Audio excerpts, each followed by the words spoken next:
covering all the news from every dark corner of the universe.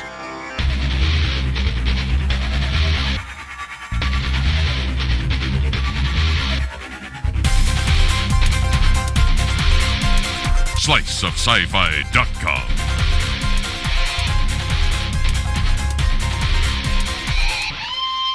And greetings, everyone, to another Slice of Sci-Fi. I am Michael Armenenge. I'm Ben Raggington. I'm Sam Roberts. I'm Brett Philippek. And I'm Megan Zier. And we are super excited today to have, as part of our Star Trek week, another Star Trek superfan, Adam L. Schneider, who the guy behind the Galileo restoration project. Mm-hmm. You should know what I'm talking about, people. We've covered it here before. Welcome, Adam. We're happy to have you. Thank you very much. Glad to be on. This is so super cool. It is not even funny. I mean, this is a project so close to my heart. I could easily have been the guy that did this myself. Except you apparently didn't have the vision, Mike. Absolutely. I didn't have the play. How did you find this thing? That's the question. That is a good question. I began collecting Star Trek miniatures after the 2006 Christie's auction. I really focused in and got excited by the models and miniatures, the little spaceships. And the community knows me as the guy who tends to collect spaceships and tends to fix them up. So Galileo was missing for over 20 years. Prior owner had kind of stored it and put it away. It came up for auction in 2012, and the internet's really kind of buzzed that it needed to be acquired and get fixed. And as the person who was best known for fixing up some of the models, an awful lot of people pointed in my direction. How'd I find it? It kind of found me. Wow. Interesting. So, I mean, that's a much different scale than you're used to as far as restoration goes. Was that daunting for you? Completely daunting. The typical plastic miniatures you get from the studios are always in rough shape. They don't have their power supplies. They need to be tuned. They need to be relit. They need to be mounted, because the mounting they use is things they use for the camera, not things that you have there. It's not like they come on a stand. But they're pretty small, 2 feet to 10 feet big. Mm-hmm. And they're made of plastic, and they're there's awful lot of people who do model restoration or model building work. They make beautiful things. Galileo is this big hunk of history, 24 feet long, 14 feet wide, 6 feet, 7 feet tall, and too big to easily move, too big to easily fix. And the techniques you would use to deal with it are not the same as you'd use with the little miniature model, so it really required different skills. Well, this actually makes a good question. What materials were involved in the restoration process for this? Well, the restoration, first question was getting it, and that was at auction, so it was easy to know that we got it. Then visiting it and seeing what it was and what to do. Galileo is a steel frame, and then a bunch of steel and aluminum parts that hold it up, and the warp nacelles and the rear landing foot. Those 3 things hold it up. And then wood and fiberglass kind of fashioned to look like a hull. So wood, fiberglass, metal, and a lot of paint. Not the typical thing you find in a model. Right, and it was in pretty rough shape, if I remember reading correctly. And it needed a lot of restoration. You almost had to rebuild it. Needed a lot of love. I had hoped that we could, kind of sand down the wood and we'd be just in great shape. Mm-hmm. No such luck. We saved almost all the metal.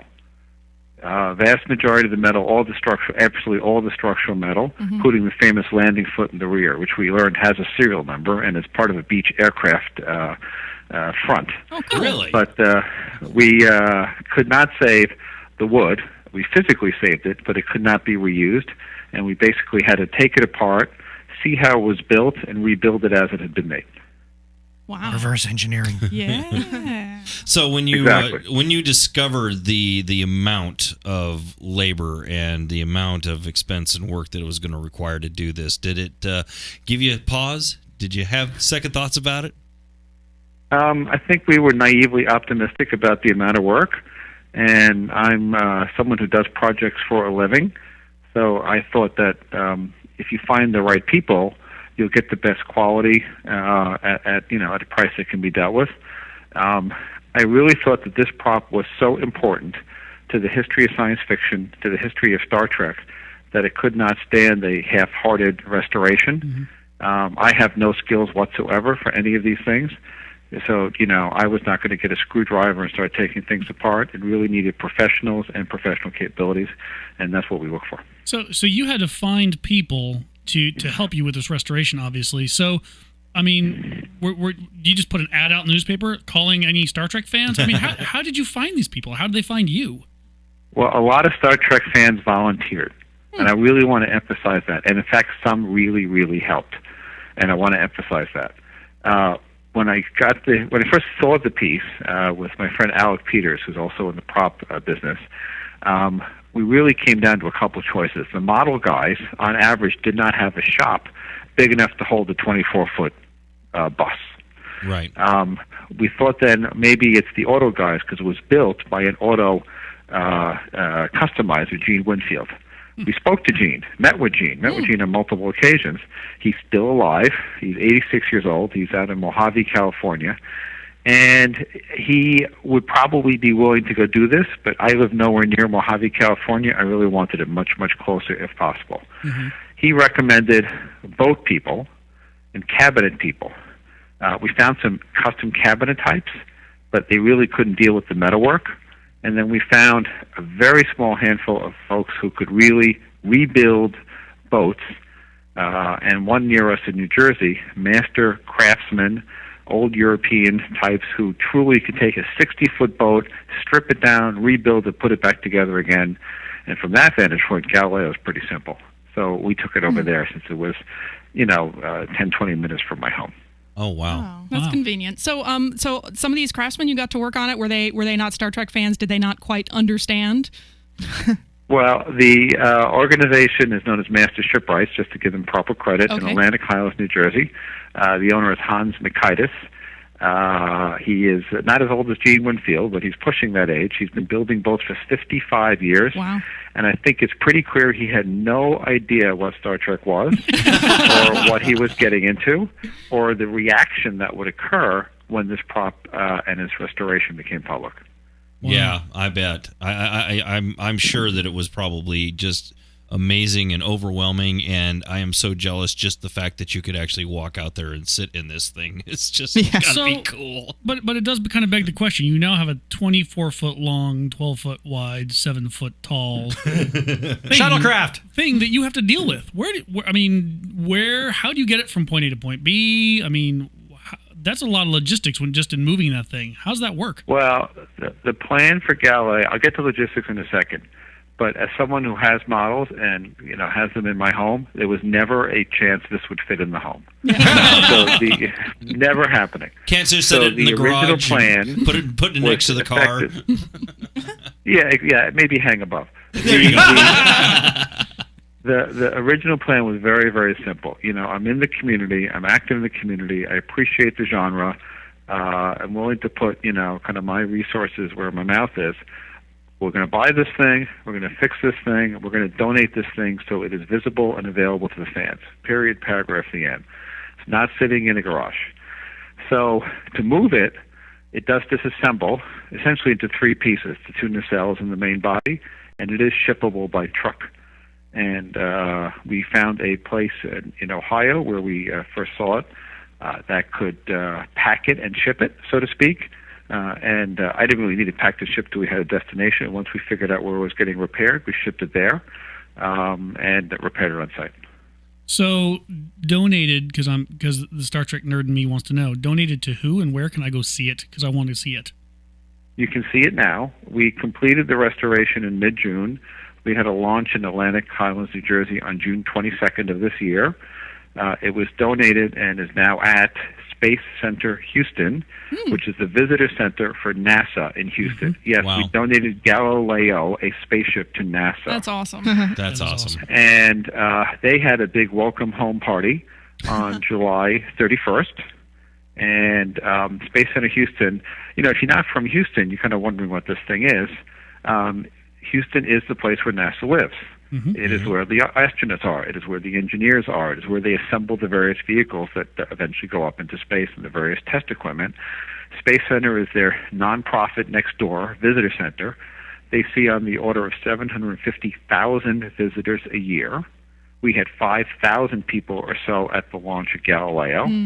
And they're still figuring out the best way to display it because, there's an element of you have to see it to figure it out. But the current draft is to mock up a version of the shuttle bay on the USS Enterprise and put Galileo on the shuttle bay. Wow. Okay, we're all having serious nerdgasms here right now. Truly, that's just so cool. That's Well, I'm phenomenal. glad to make your evenings, but I need a cigarette. we think of it as being extraordinarily successful. Not only do we get it, thank you very much, but we managed to fix it to a quality that is frankly vastly better than when it was built.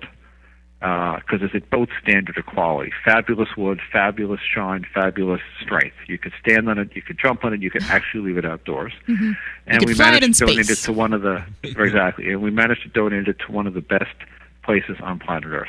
That's really, Maybe the best. so it's that's a perfect perfect win-win. place for it. Right. Absolutely. I mean, how many people working at NASA or Right. involved in that were inspired by Star Trek? Exactly. Probably quite Well, a bit. and the Space Center people Yeah. had a lovely opening reception with some of the key Star Trek stars, including one from the original show in 1967 that was on that episode, Don Marshall, and with astronauts. I mean, when astronauts come to see your space shuttle, it's a pretty good That's day. a Right? pretty good thing. Yeah, That's pretty absolutely. cool. And just to be clear, Star Trek is the first show to have the big ship in orbit and a little lander. Mm-hmm. It really wasn't done before. Typically, they showed the big ship, whatever ship they were flying in space, landing. The use of the word shuttle was pretty much the first use for Star Trek. Wow. It was clear that the next thing after Apollo would be some type of reusable craft. They called it a tug. The legislation signed to build the space shuttle was actually not signed until 1973. And it became colloquially, or still known as the Space Transportation System, right? STS, yeah. And it actually doesn't shuttle anywhere. I'm convinced that the use of the word shuttle is directly out of Star Trek. Oh, absolutely. The same way that the shuttle Enterprise is named Enterprise, directly out of Star Trek. That's where the popular imagination for naming various pieces of hardware and capability came from. Absolutely. So let's talk about man hours and cost and resources and what did it take to do this thing, really? I'm not going to talk about cost because that is my business and the business of the nice people at Master Shipwrights. Okay. But we had a crew of between 4 and 6 working from October through June. Now, immediately after Galileo landed, Hurricane Sandy hit New Jersey. Ooh. And this is a boatyard, so it of course got flooded. And in fact, the shop had to be rebuilt. And yes, Galileo got flooded. It was in such bad shape you couldn't tell the difference when all was said and done, so, didn't much matter. But if you take it from about January 1 till about June, call it 6 months of time and, 4 to 6 people working, depending on the time. Wow. So, Adam, I'm just gonna ask, and if I'm getting too personal, you just tell me. But Sure. Are you married? I am married. I have 4 children. I have a normal business and a normal life, and I do not live in a basement with my mother. I tell you that things are normal, and this is out of love for the genre and respect for the models. Not because I believe I'm going to become a character on the show. No, but that'd be cool if you could. It would be. So the question I have for you is your wife. That's where I was going to. You stole my question. Does she understand? Does she get it, or does she just tolerate it? My wife was called the most tolerant person in the universe by Mike Okuda, who I think should know. When all is said and done, my wife is an engineer by training. She certainly thought, and she said so, that she figured we were way over our heads on this thing when it started because of the kind of advanced state of decay and the amount of work and the type of work because it's so unique. But she's an enormous fan of the show. She's an enormous supporter of the project. I actually work like Monday to Friday. She was effectively the project manager on site at the shipyard, helping to figure out what to do, and when there was a question, snapping the cell phone photo that I could look at to make design decisions. So was actively involved. And when all was said and done, when we gave her up, it was her voice that was tearing up that she had to give away her baby. Wow, That's that awesome. is amazing. That's beyond tolerant. That is awesome. That's Possibly up to accepting. We'll see. Yeah, I would have to say that. Well, I tell you, Adam, it's been absolutely I awesome. should mention, for the record, wife Leslie has been the supportive one of this. So it's been absolutely awesome having you on the show. Really quickly, though, we did learn that you are actually going to be spotlighted on a show somewhere. Something about collectibles, because you're kind of the collector guy? I'm one of these people who does collect miniatures. I was approached, the whole collecting community was approached about possibly being on a new show. The show premiered last night as we're recording this, and on September 4th, and I think repeated indefinitely. I'm told I'll be featured with Leslie, with Galileo. I think the Galileo story is what made the story the one they wanted to pick. And the show is called Fan Addicts. It is on the Reels network on your cable or satellite system, and it's brand new. So I encourage you to look at it in general. It is a pretty honest story of the people who collect, not trying to make them as strange hoarder types, Nice. but trying to make them into people who are really into a certain subject for a particular reason. And we've only seen one or two episodes because it is brand new, but I thought they were very accurate and respectful for the people they profiled, and I hope they are the same for us. So that's awesome. And, perhaps a way for people to see Galileo if they can't make it to Houston anytime soon, right? Well, it's on the internet, as they say. But the Reels people attended the launch in Houston and filmed extensively, so I presume it'll be all over the show as kind of the conclusion of the process. Awesome. As I say, what an honor to donate a spaceship to NASA. Absolutely. That's very true. You are the darling of Star Trek fans all over the place, and I'm sure they're just so grateful for everything that you've done. Are you on any social media so that other Star Trek fans could possibly follow future projects, or follow any other collectibles that you might be getting or acquiring? Sure. It's Adam Schneider, one of the many, I suspect, on Facebook. But Galileo Restoration on Facebook, or that same name as a website, has covered the entire history. I guess we'll have to figure out what next to do with it, because Galileo has actually been restored.